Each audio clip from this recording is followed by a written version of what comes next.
सुबह सुबह रोहन और इस मुन्ने को कहाँ ले जा रही हो? अरे संगीता बेटा, रोहन के बाल उतरवाने हैं और बकरे को माता रानी को भेंट चढ़ाने के लिए ले जा रही हूँ। कहीं पंडित जी चले न जाए, इसलिए सुबह सुबह जा रही हूँ। तो फिर आप माता रानी को बकरा भी भेंट चढ़ाओगी? हाँ संगीता बेटा, बिल्कुल। मैंने मन्नत मांगी है, जब भी लल्ला के बाल उतरवाऊंगी तब तेरे एक बकरा भेंट चढ़ाऊंगी। आंटी, क्या ये सही है? क्या सच में माँ बकरे मांगती है? क्या किसी ग्रंथ में बलि देने को कहा गया है? क्या हमें वेद गीता बलि देने की इजाज़त देते हैं? नहीं बेटा, मुझे तो इतना पता नहीं है। मैंने तो इन पंडितों और ब्राह्मणों से सुना है बकरा भेंट चढ़ाने को। नहीं आंटी, ये अंधविश्वास है। इस क्रिया का कहीं पर भी वर्णन नहीं है। हमारे वेद और गीता इसके विरोध करते हैं। आंटी, माँ बकरी नहीं मांगती है। इन जीव के चटोरों ने ये गलत परंपरा चला दी। और सोचने की बात यह है कि हम अपने बच्चों की सुरक्षा के लिए किसी बेजुबान जानवरों के बच्चे की हत्या करें या बलि दें। बेटा, बात तो तुम्हारी सही है बेटा। मैंने तो यह बात आज पहली बार तुम्हारे मुंह से सुन रही हूँ। हाँ आंटी, इन हमारे धर्म के ठेकेदारों ने ये ज्ञान हमारे तक आने ही नहीं दिया। लेकिन आज संत रामपाल जी ने इन धर्म के ठेकेदारों से संघर्ष करके हमारे पास पहुंचाया है। इस कारण इन धर्म के ठेकेदारों ने उनको झूठे केसों में फंसा दिया। फिर बेटा, तुम्हारे पास ये ज्ञान कैसे पहुंचा? आंटी, मुझे एक दिन पुस्तक मिली, जीने की राह। उसे पढ़ा। उसमें शास्त्रों से प्रमाणित ज्ञान बताया गया है। मैंने जब गहनता से संत रामपाल जी के ज्ञान को समझा और मैंने दीक्षा ले ली। तो अब तुम ही बताओ संगीता बेटा, मैं क्या करूं? आप संत रामपाल जी महाराज का ज्ञान समझकर उनसे दीक्षा ले लो। परंतु बेटा, मैंने तो सुना है कि वो तो इन ब्रह्मा विष्णु महेश और दुर्गा माता की पूजा छुड़वाते हैं। नहीं आंटी, संत रामपाल जी महाराज इनकी पूजा नहीं छुड़वाते हैं, बल्कि इनकी शास्त्रों से प्रमाणित साधना बताते हैं। क्या सच में बेटा? हाँ आंटी, जो इनके वास्तविक मंत्र है वह देते हैं जाप करने के लिए, जिससे हमें वह पूर्ण सुविधा देते हैं। तो बेटी, मैं संत रामपाल जी महाराज जी का ज्ञान समझना चाहती हूँ, तो मैं क्या करूँ? आंटी, आप बस ये पुस्तक पढ़ो, जीने की राह, और उनका सत्संग सुनो, और फिर आपको लगे कि ये ज्ञान 100% सही है, तो फिर आप उनसे नाम दीक्षा ले लेना। दादी, क्या अब हम मुन्ने को माता रानी के बलि नहीं चढ़ाएंगे? हाँ बेटा। ये मुन्ने की बलि नहीं चढ़ेगी, ये मुन्ने की बलि नहीं चढ़ेगी, ये मुन्ने की बलि नहीं चढ़ेगी, ये आज तुमने सही समय पर आकर मुझे इतने बड़े पाप करने से रोक दिया।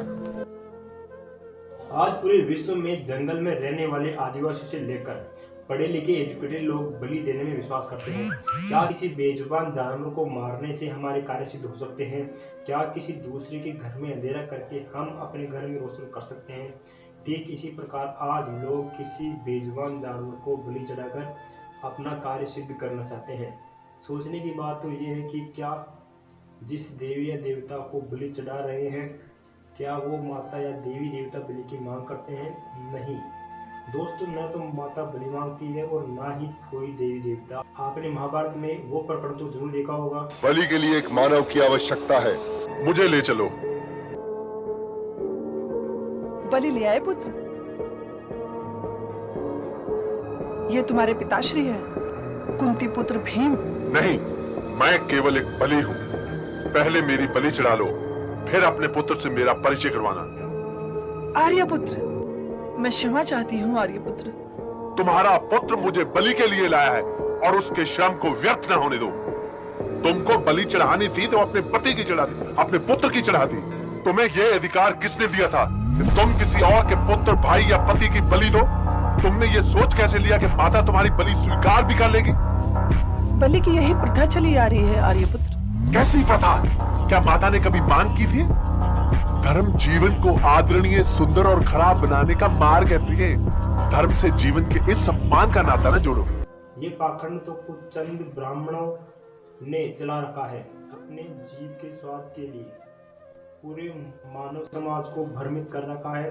लेकिन आज बच्चों से लेकर बूढ़े तक सभी पढ़े लिखे हैं। हमें अपने शास्त्रों को देखने की जरूरत है। क्या वाकई में हमारे शास्त्र बलि देने का कहते हैं? आइए अब जानते हैं इस विषय पर धार्मिक गुरुओं के विचार। कहते हैं एक बकरी का बच्चा लेके हाय हाय और उसका गला कटिया रे बड़ी सी दुनिया। अपने बच्चे की खैर के लिए, अपने बच्चे की सुरक्षा के लिए और दूसरे की गर्दन कटवा देना, ये कौन से सिद्धांत शास्त्र भगवान में लिखा, भगवान के शास्त्र में लिखा है? ये कभी सुख नहीं, मां दुख का कारण बनेगा। और इसका निमित्त वो मूर्ख लोग संत हैं जिन्हें आप ज्ञान नहीं, तुम कहां इस नरक में धकेल रहे हो बोली आत्माओं को। परमात्मा कहे कुछ सोचो दिमाग पे।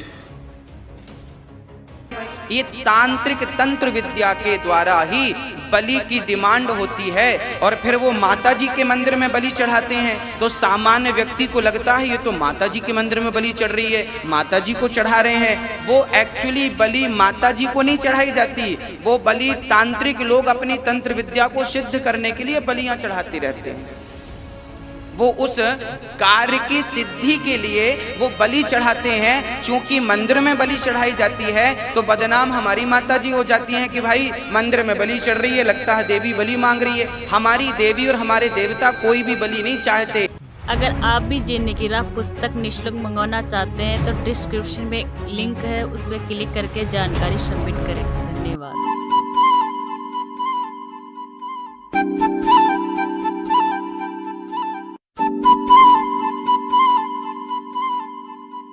है।